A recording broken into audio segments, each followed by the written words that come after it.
सबसे पहले पुतिन के प्रलयकारी फैसले की बात। पुतिन ने अपनी सबसे खतरनाक परमाणु मिसाइल सरमत 2 को वॉर ड्यूटी में लगाने का ऐलान कर दिया। इस ऐलान के बाद यूक्रेन समेत यूरोप के कई देशों की धड़कनें बहुत ज्यादा बढ़ गई हैं, क्योंकि ये रूस का ऐसा हथियार है जिसकी काट किसी भी देश के पास नहीं है। रूस की ये मिसाइल सिर्फ 6 मिनट में ब्रिटेन को खाक में मिला सकती है। इतना ही नहीं, एक बार में पूरे 15 परमाणु बमों से हमला करने की क्षमता रखती है।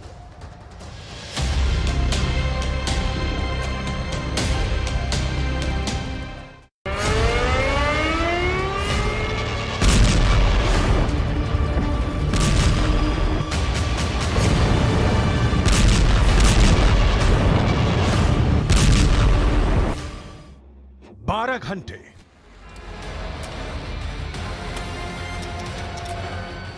24 घंटे 48 घंटे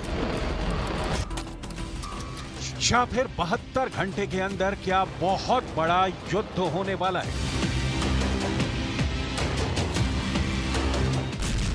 क्या दुनिया में दूसरी बार परमाणु युद्ध का खाका खिंच गया है? क्या रूस यूक्रेन युद्ध में परमाणु बमों का विस्फोट करने के लिए तैयार है? क्या जैसे दूसरे विश्व युद्ध का अंत बड़े परमाणु बम के धमाके से हुआ था, वैसे ही यूक्रेन युद्ध का अंत परमाणु हथियार के इस्तेमाल से होने वाला है?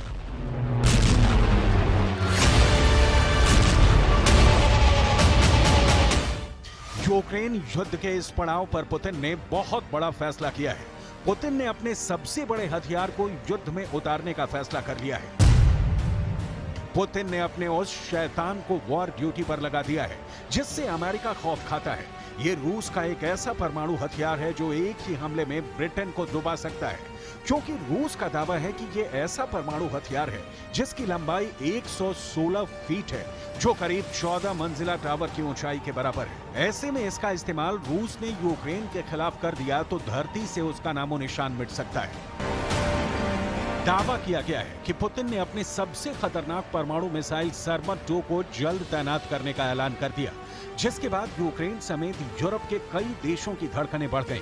पुतिन पहले ही खुल्लम खुल्ला बोल चुके हैं कि रूस के अस्तित्व पर खतरा आया तो परमाणु बम इस्तेमाल नहीं होगा, इसकी कोई गारंटी नहीं दी जा सकती। पुतिन का गुस्सा जलाकर राख कर देगा। ये बात बाइडेन भी जानते हैं, मैक्रो भी जानते हैं, ब्रिटेन के सुनक भी जानते हैं, यहां तक कि खुद ज़ेलेंस्की भी जानते हैं। पुतिन की परमाणु कमांड इस वक्त पूरी तरह से एक्टिव है। वो अपने तमाम खतरनाक न्यूक्लियर हथियारों और उनके डिलीवरी सिस्टम को पूरी तरह परख चुके हैं और अब रूसी अंतरिक्ष एजेंसी के प्रमुख यूरी बोरिसोव ने चौंकाने वाला दावा कर दिया है। यूरी बोरिसोव ने दावा किया है कि सरमत रणनीतिक परिसर को युद्ध ड्यूटी पर रखा गया है। इस हथियार को हजारों मील दूर अमेरिका और यूरोप के देशों में परमाणु हमला करने के लिए डिजाइन किया गया है। यानी यूक्रेन युद्ध के इस पड़ाव पर पुतिन ने अपनी सबसे खतरनाक परमाणु मिसाइल सरमत 2 को युद्ध मैदान में उतारने के लिए ग्रीन सिग्नल दे दिया है। पुतिन का यह फैसला यूक्रेन समेत यूरोप के कई देशों की धड़कनें बढ़ाने वाला है, क्योंकि यह पुतिन की वो मिसाइल है जो अगर एक बार चल जाए तो फिर भयंकर तबाही से कोई नहीं बचा सकता। रूस तो ये दावा भी करता है कि सरमत 2 के एक प्रहार से ही ब्रिटेन और फ्रांस जैसे देश दुनिया के नक्शे से मिट जाएंगे, क्योंकि इस बैलिस्टिक मिसाइल की रेंज में दुनिया का हर कोना है। रूस का दावा है कि सरमत 2 ब्रिटेन को सिर्फ 6 मिनट में खाक में बदल सकता है। रूस कई बार इस हथियार से अपने दुश्मनों को डराने की कोशिश कर चुका है, लेकिन इस बार तो रूस ने खुलकर कह दिया कि सरमत 2 मिसाइल सेना में तैनात होने के लिए तैयार है। यानी तब ये घातक मिसाइल अपने दुश्मनों पर हमला करने के लिए पूरी तरह तैयार होगी। पुतिन के इसी ऐलान ने यूक्रेन और पश्चिम देशों में परमाणु युद्ध की दहशत फैला दी है, क्योंकि इन देशों को भी पता है कि उनके पास इसका कोई तोड़ नहीं है। यही वजह है कि पश्चिम देश इस मिसाइल को शैतान कहते हैं। सरमत 2 मिसाइल की स्पीड 25,000 किलोमीटर प्रति घंटा से भी ज्यादा है। इसकी रेंज 18,000 किलोमीटर है, यानी ये इतनी दूरी तक वार कर सकती है। इसकी सबसे बड़ी खासियत यह है कि यह मिसाइल एक साथ 15 परमाणु बमों को दाग सकती है। इसी वजह से पश्चिमी देश इसे शैतान कहते हैं, जिसके एक प्रहार से ब्रिटेन और फ्रांस जैसे देश एक झटके में खत्म हो जाएंगे। यूक्रेन युद्ध में कई बार ऐसे मौके आए जब लगा कि रूस और यूक्रेन का युद्ध अब परमाणु जंग में बदलने वाला है। ये खतरा अब तक बरकरार है, क्योंकि अगर ऐसा हुआ तो तबाही पूरी दुनिया में होगी और तभी से पश्चिमी देशों के लिए सरमत 2 मिसाइल खौफ का दूसरा नाम बन चुकी है। रूस में छोटे बड़े सभी तरह के परमाणु बम तैनात हैं। रूस के परमाणु बम बेलारूस में एक्टिव हो गए हैं। रूस के टैक्टिकल न्यूक्लियर बम क्राइमिया में लगे हुए हैं। रूस के परमाणु हथियार काला सागर में मौजूद हैं। रूस के परमाणु बम बाल्टिक सागर में भी होने का दावा है। रूस की तरह ही कलिनिनग्राद में भी छोटे बड़े सभी तरह के परमाणु हथियार लगे हुए हैं। अगर अपने इस न्यूक्लियर गेम को पुतिन ने अंजाम तक पहुंचाया तो पूरे यूरोप का गेम ओवर हो सकता है।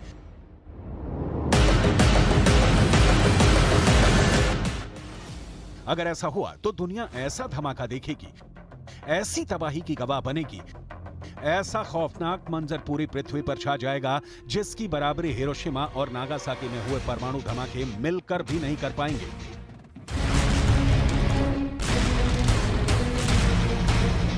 क्योंकि यूक्रेन में चल रहे युद्ध के बीच बेलारूस से खबर बहुत टेंशन देने वाली है। बेलारूस के राष्ट्रपति अलेक्जेंडर लुकाशेंको दावा कर चुके हैं कि अगर रूस ने परमाणु हमला किया तो 10 लाख लोग फौरन मारे जाएंगे। ऐसे में इस वार्निंग को हल्के में नहीं ले सकते। लुकाशेंको और रूस के राष्ट्रपति व्लादिमीर पुतिन के बीच बहुत ही सीक्रेट डील हुई है। इसका असर क्या हो सकता है? इस बम से कितने बड़े पैमाने पर तबाही हो सकती है? लुकाशेंको की बात बहुत गौर से सुनिएगा। वो बता रहे हैं कि अगर रूस के बम को इस्तेमाल करना पड़ा, यानी उससे धमाका हुआ, तो 10 लाख लोग फौरन मारे जाएंगे, जबकि हिरोशिमा में तो सिर्फ 80,000 लोग मारे गए थे। Одного удара, а это одна бомба в 3 раза мощнее. Это, я не знаю, под 1 миллион человек погибнет сразу. Не дай бог применять это оружие. लुकाशेंको ने दुनिया को वार्निंग दे दी है। लुकाशेंको पुतिन के बहुत खास माने जाते हैं। उनकी बातों को पुतिन की वार्निंग कहा जा सकता है। पुतिन का परमाणु बम बेलारूस में ट्रांसफर करना पूरे यूरोप और नाटो के लिए बहुत बड़ा खतरा बन चुका है। रूस की तरफ से परमाणु हमले के सिग्नल मिलने शुरू हो गए हैं। फ्रंट लाइन पर मौजूद पुतिन के एक बहुत बड़े करीबी ने बहुत ही बड़ा इशारा किया है। सिग्नल यह है कि यूक्रेन पर अब टैक्टिकल न्यूक्लियर बम से हमले का टाइम आ गया है।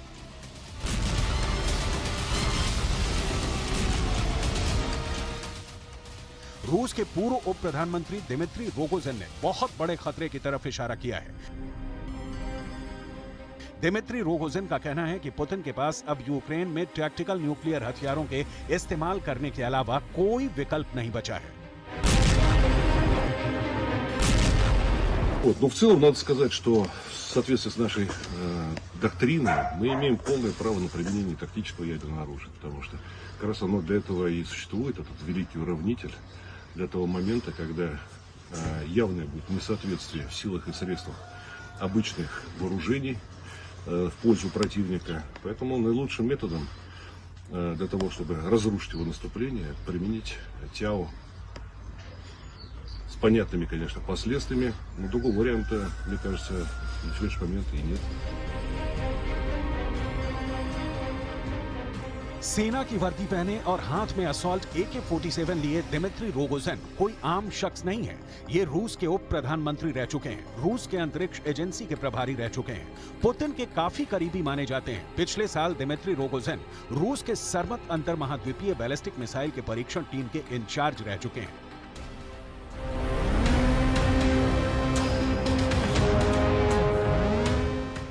ऐसे शख्स का यह कहना कि रूस को अब टैक्टिकल न्यूक्लियर हथियारों से हमला करना ही होगा, बहुत बड़े खतरे का अलार्म बजा रहा है।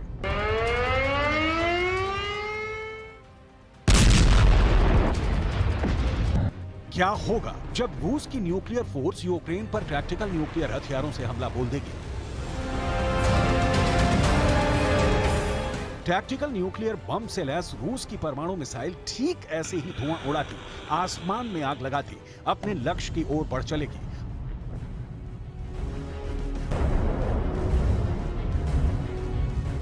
परमाणु बम से लैस मिसाइल जहां गिरेगी वहां सर्वनाश का शोर गूंज उठेगा।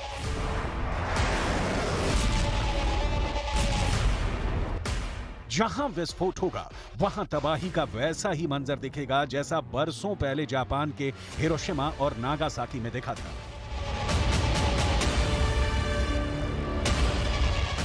अब सवाल उठता है, रूस अगर यूक्रेन पर टैक्टिकल न्यूक्लियर हथियारों से हमला करेगा तो कहां से करेगा? रूस ने बेलारूस में टैक्टिकल न्यूक्लियर हथियारों को तैनात कर रखा है। यूक्रेन से लगी रूस की सीमा के करीब टैक्टिकल न्यूक्लियर हथियारों के बेस बना रखे हैं। दावा किया जाता है कि क्राइमिया में भी रूस की न्यूक्लियर फोर्स ने टैक्टिकल न्यूक्लियर बम लगा रखे हैं। ऐसे में यूक्रेन पर छोटा परमाणु हमला करने के लिए रूस इन तीनों रास्तों में से किसी एक रास्ते को अपना सकता है।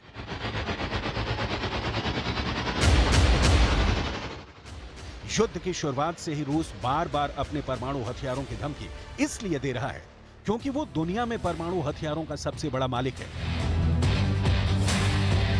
रूस का टैक्टिकल न्यूक्लियर बम जहां भी गिरेगा वहां विध्वंस बड़े परमाणु बम की तरह ही करेगा। ठीक वैसी ही आग बरसेगी, ठीक वैसे ही रेडिएशन फैलेगा, लेकिन बड़े परमाणु बम के मुकाबले टैक्टिकल न्यूक्लियर बम की रेंज कम होगी।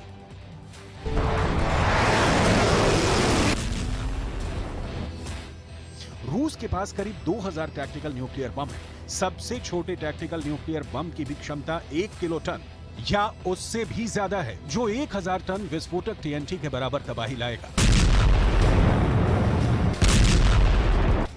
दावा किया जा रहा है कि रूस इसलिए भी टैक्टिकल न्यूक्लियर बम को फोड़ने का फैसला ले सकता है क्योंकि उनका यह कदम एक तरफ यूक्रेन की हिम्मत को तोड़ देगा तो वहीं दूसरी तरफ अमेरिका तक भी सीधा और कड़ा संदेश पहुंच जाएगा, क्योंकि रूस ने क्रेमलिन पर अटैक के पीछे सीधे सीधे अमेरिका को जिम्मेदार ठहराया है।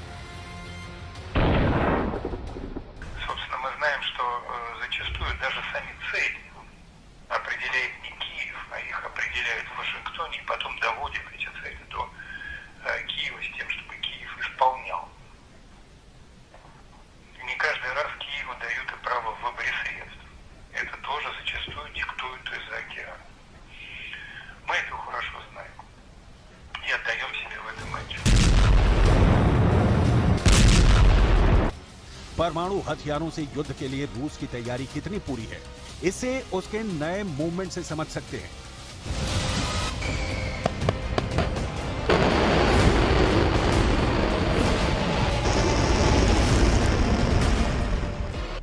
काला सागर में रूस की नौसेना ने नोरोसिस्क बेस से अपना सबसे बड़ा जंगी जहाज प्योत्र मर्गोनोव काला सागर में भेज दिया है। खतरनाक युद्धपोत ही नहीं बल्कि 3 पनडुब्बियां भी काला सागर में दाखिल हो चुकी हैं। ये कोई ऐसी वैसी पनडुब्बियां नहीं हैं, बल्कि परमाणु हथियार ले जाने वाली मिसाइल से लैस पनडुब्बियां हैं। ऐसे में अगर पुतिन यूक्रेन पर परमाणु हथियारों से हमला करते हैं तो ये जंग कीव और मॉस्को तक ही सीमित नहीं रहेगी। यूक्रेन तो तबाह होगा ही, परमाणु हमले की आंच नाटो देशों तक पहुंचेगी। रूस के परमाणु हमले के जवाब में नाटो को एक्शन में आना होगा। ऐसे में परमाणु युद्ध में कूदना अमेरिका की मजबूरी बन जाएगी, जिसका सीधा मतलब होगा तीसरा विश्व युद्ध, और इस विश्व युद्ध की वजह बनेगी रूस की सरमत 2 परमाणु मिसाइल।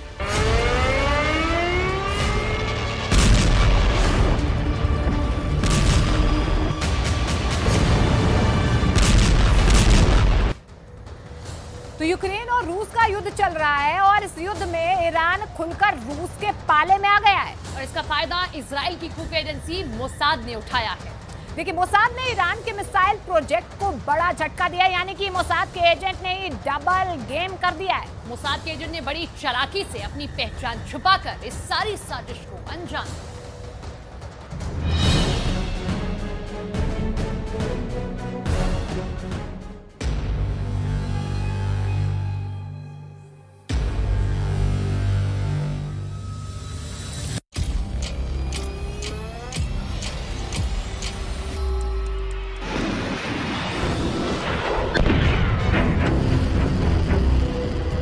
मोसाद की ताकत क्या है?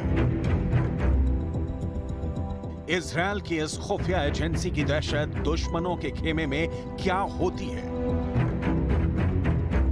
और इजरायल के खुफिया एजेंटों का दिमाग कितनी दूर तक सोच सकता है। मोसाद की काबिलियत एक बार फिर साबित हो गई है। ईरान ने इजरायल पर आरोप लगाया है कि इजरायल की खुफिया एजेंसी मोसाद ने ईरान के बाहर ही ऐसी रणनीति बनाई कि ईरान का मिसाइल प्रोग्राम बर्बादी के रास्ते पर जाने लगा और ईरान के प्रोजेक्ट को नुकसान पहुंचा है। यह पूरा मामला क्या है? आखिर मोसाद ने ऐसा क्या किया है कि ईरान गुस्से से कांप रहा है? ये पूरी दिलचस्प कहानी हम आपको बताने वाले हैं। इसके अलावा इजरायल और ईरान का टेंशन यूक्रेन के युद्ध को भी प्रभावित कर रहा है।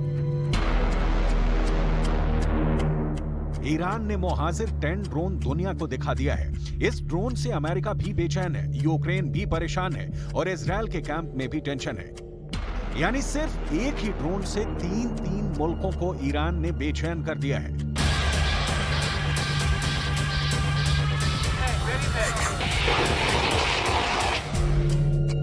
अभी कुछ महीने पहले ही ईरान ने हाइपरसोनिक मिसाइल को लॉन्च करने का दावा भी किया था। तब ईरान की सरकार का जोश इतना हाई हो गया था कि तेहरान के चौराहे पर एक बोर्ड भी लगवा दिया गया था जिसमें कहा गया था कि इजरायल के शहर तेल अवीव को खत्म करने के लिए अब सिर्फ 400 सेकंड चाहिए।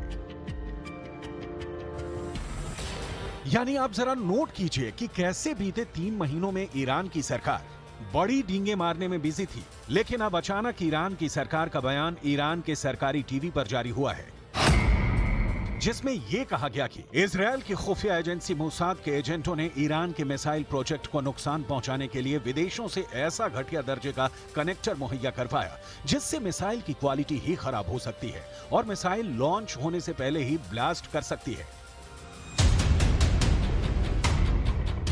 ये मोसाद का बहुत तगड़ा बदला है क्योंकि जब ईरान दुनिया को अपनी ताकत दिखाने की कोशिश कर रहा था उस वक्त मोसाद अंदर ही अंदर ईरान के मिसाइल कार्यक्रम की जड़ें काटने में लग गया था। 6 जून 2023 को ईरान ने फतेह हाइपरसोनिक मिसाइल दुनिया के सामने पेश की थी। 3 जून 2023 को ईरान ने यह घोषणा कर दी कि वो इस मिसाइल को युद्धपोत पर तैनात करने जा रहा है। यानी सिर्फ 1 महीने से कम समय में ईरान ने पूरी दुनिया को चौंका दिया था।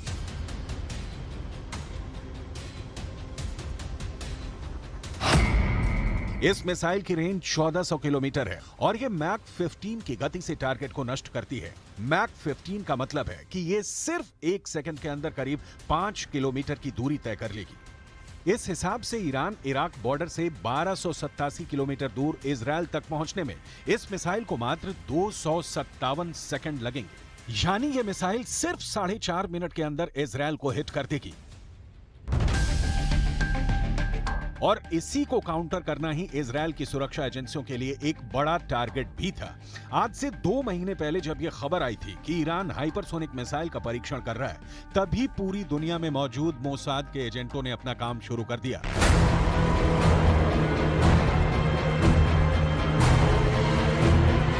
और ईरान के मिसाइल कार्यक्रम को डैमेज करने के लिए सबसे पहले उन्होंने यह पता लगाया कि ईरान अपनी मिसाइल के कौन से पार्ट्स विदेशों से आयात करता है। पता ये लगा कि ईरान मिसाइलों में लगाए जाने वाले कनेक्टर को विदेशों से आयात करना चाहता है। इसके बाद मोसाद के एजेंटों ने बड़ी ही चालाकी से ईरान की सरकार की डील ऐसे एक्सपोर्ट से करवा दी जो बेहद घटिया कनेक्टर बनाते हैं। ईरान ने ये कनेक्टर खरीद भी लिए क्योंकि ईरान ने इसकी तस्वीरें भी अपने सरकारी टीवी पर दिखाई। यानी मोसाद ने बिना ईरान के अंदर घुसे ईरान को 2 तरीके से नुकसान पहुंचाया। ईरान को मिसाइलों के सौदे में आर्थिक नुकसान हुआ और उसका मिसाइल कार्यक्रम भी आंशिक रूप से घाटे में आ गया। सबसे बड़ी बात यह कि इससे उल्टा ईरान के सैनिकों को ही नुकसान पहुंच सकता है क्योंकि खराब कनेक्टर की वजह से लॉन्च होते ही ऐसी मिसाइलें ईरान के अंदर ही फटकर ईरान के लोगों को ही नुकसान पहुंचा सकती हैं। दरअसल मोसाद ने यह जाल इसलिए बिछाया क्योंकि ईरान लगातार 2 तरीकों से अपनी ताकत दिखा रहा है।